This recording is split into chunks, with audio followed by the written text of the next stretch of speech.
Hey guys, welcome back. I'm Lauren Klump, and today I want to talk about the three biggest reasons that our prospects and leads are not converting to paying customers.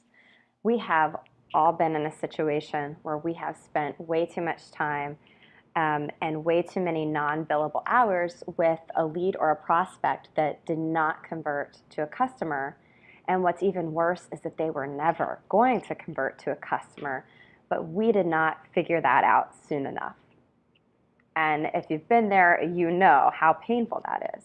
So reason number one that excited leads and prospects are not converting into customers is that the fit was not there. We didn't ask the right questions to get to the real heart and root of their problems, and therefore we don't have the solutions to provide them. And this is where I like to employ what I call the single biggest challenge question. Some people refer to it as, what keeps you up at night challenge. But basically, you're trying to go deep with people and understand what really irks them, what really frustrates them, what really causes them pain in their business and their life. And so this is what I do. I tell people before I ask the question, I say, this is a very important question, and it's okay if you take some time to think about it before you answer it. And I want you to think about it so that you can answer it to me in detail. And then I ask them, so what is your single biggest challenge with X, Y, or Z? In my case, it would be, what is your single biggest challenge with marketing and getting new customers for your business? But you fill in the blank for your business. And here's the kicker. You're looking for an answer that has some passion behind it. Look for their body language, look for their frustration. You want to get the answer that really gets at the heart of them, and that's when you know that you have stumbled upon something that not only can you help them with, but is going to be a meaningful way to change their life. The number two reason that leads and prospects are not converting to paying customers is that the budget wasn't there. We didn't have the money conversation. The money conversation can be awkward, but it's best to get it out there up front because it's in the best service to both parties.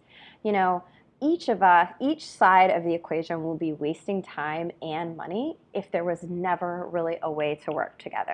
So a few ways to address the money part tactfully could be to simply ask, do you already have budget allocated for this project? If not, then when might that come through? You can also ask, how much of your budget are you willing to put towards this solution? You may even ask, do you already have a monthly budget in place for your X, Y, and Z needs? And do you mind sharing that? I find that many people don't mind sharing that. The third most common reason that leads and prospects don't convert to paying customers is that there was another decision maker that we didn't know about that was hiding in there and then came along and derailed the whole thing. And it's another just excruciating situation to be in when you think you have it wrapped up and then someone from above vetoes the whole project. So this one is also very quickly remedied with a few questions. I like to ask, hey, before we go too far, who else would be really interested in this project that would like to be part of these conversations?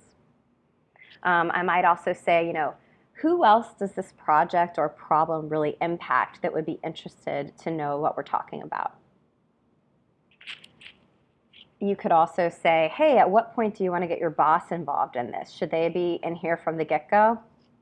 All of those are a little bit more eloquent to the alternative, which is, are there other decision makers?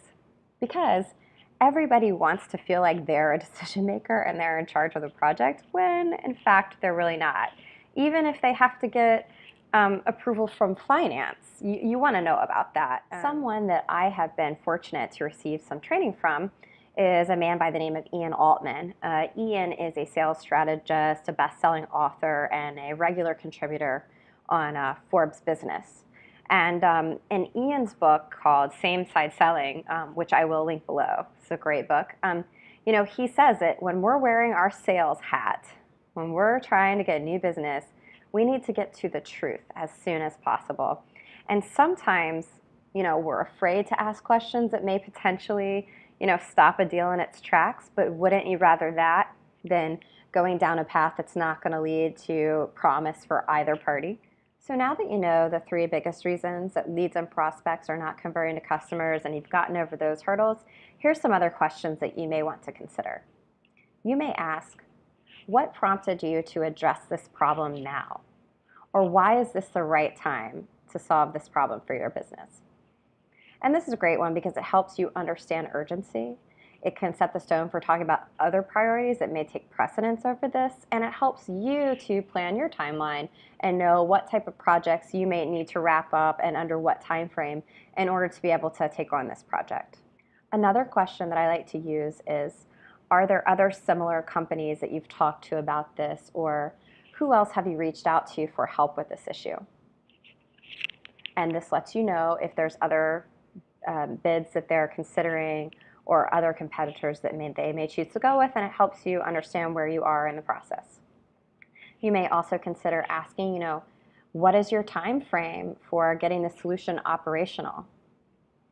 By what date do you have to have a solution for this? Again, helps you plan, helps you determine their urgency. And then lastly, and this one is incredibly important, is how will we know if we are successful?